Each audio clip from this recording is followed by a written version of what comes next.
In this video, we're going to recap the Saints versus the Falcons game. We're starting right now.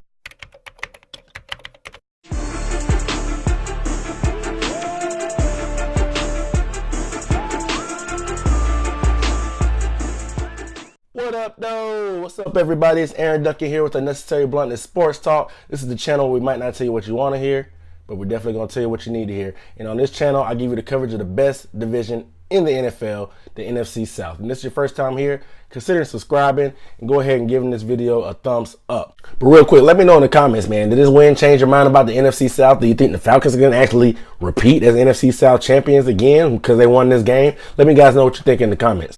All right. Everybody saw the game last night. It was Thursday Night Football, prime time. The lights were on in the city of Atlanta. Mercedes-Benz Stadium. It was lit. It was a pretty good game, man. One of the better games of the year on Thursday night. I have to say, the Falcons came out on top 20-17.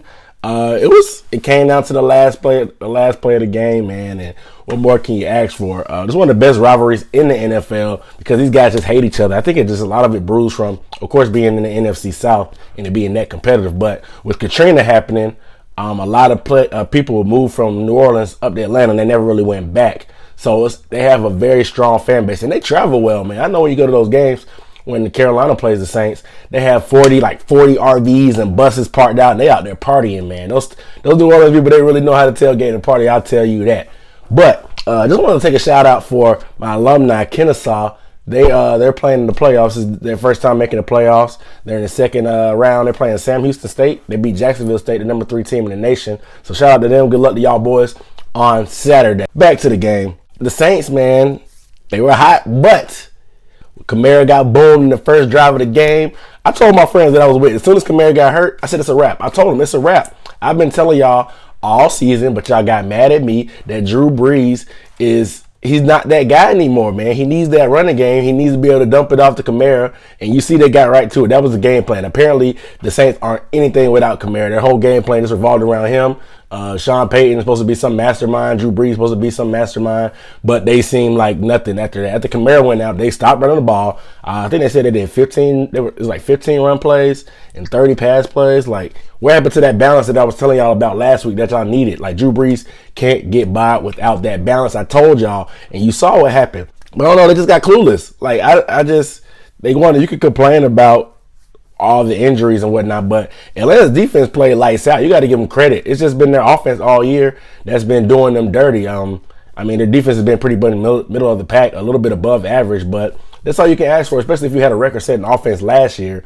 They should be able to get more out of that offense now, and they struggled again, but because there were a lot of injuries, and you'll hear the Saints fans complain about the injuries and the flags by the ref. But need I remind you, just last week when you were playing the Panthers, you were on the fortunate end of some bad calls with that offsides and the false start on Mark Ingram on his long 72-yard run last week. So don't get mad now when the calls aren't going your way. Just play football. You can't really count on the refs to help you out every week. You don't want to see them be a factor in the game, but it happens and it is what it is. Matt Ryan still gave you guys 3, should have been 4 picks if Manti Te'o had caught it. So y'all had ample opportunity to put these guys away regardless of the circumstances of injuries and flags. So I don't want to hear any excuses, but I just want to know what was the reasoning behind those 15 rushes and 30 passes. Like, you had the lead. It's not like you were losing, you had to play catch up. You had the lead. I mean, you were up 7 points on the Falcons going into the fourth quarter, and you still didn't want to run the ball to keep balance. I mean, Mark Ingram he's not no slouch either, so why can't you run him at all? But the Falcons, Matt Ryan, what the heck is going on? I mean, the offense, they had their struggles again. Last week, they didn't score a touchdown. This week, they did, but they had a bunch of turnovers. Like I said, it should have been 4 picks, but we all know who to blame on that. I got to give Sarkisian his credit, though, man, for committing to that run. They had 132 yards rushing. Devonta Freeman had, 24 carries, 98 yards, something like that. They controlled the clock. They almost had, 8 more minutes of time of possession. So they kept their offense off the field. And I guess that's kind of what played mind games with Sean Payton and Drew Brees, thinking they had to keep throwing and throwing, even though the game wasn't that far away. Just because they didn't have the ball that much, it created a sense of urgency. Like, okay, we might not be able to get the ball back again. So let's press. And like I said last week, when you press, that's when mistakes start to happen. Yeah, but Sarkisian did a good job. He kept his confidence in Matt Ryan. He kept throwing the ball, gave him some more easy crossing routes and some bunch routes to get Julio open. Matt Ryan like a rookie out there, getting in trouble, trying to force the ball to Julio Jones. Like, that's rookie mistakes, locking in on receivers and forcing it to them when it's clearly good coverage. They lost another running back this week. Tevin Coleman went out with a concussion. So we'll see what happens now. Devonta Freeman just came back from concussion protocol.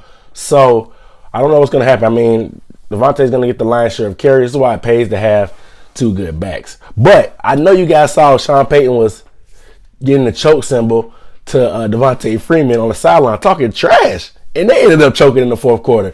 And Devonta Freeman coming back on Twitter saying, Aints, LOL. But, of course, he deleted the tweet. I thought it was funny. Sean Payton was getting all mad and everything. He ended up getting that flag at the end. I mean, the game was pretty much over by then anyway. But they pretty much salted the game away. This game was awesome, man. It was the gift that kept on giving. The best part is they play again on Christmas Eve in 2 weeks in New Orleans in the Mercedes-Benz Dome. They were in the stadium last night, but they're going to play in the Benz Dome in New Orleans. So it's going to be crazy, man. The Falcons control their own destiny right now, man. In the NFC South, they play Carolina last week of the season. Of course, like I said, they play the Saints again. So if they win out, they win the division. But I don't see them winning now. A lot of people are picking them not to make the playoffs still, even though they got this win.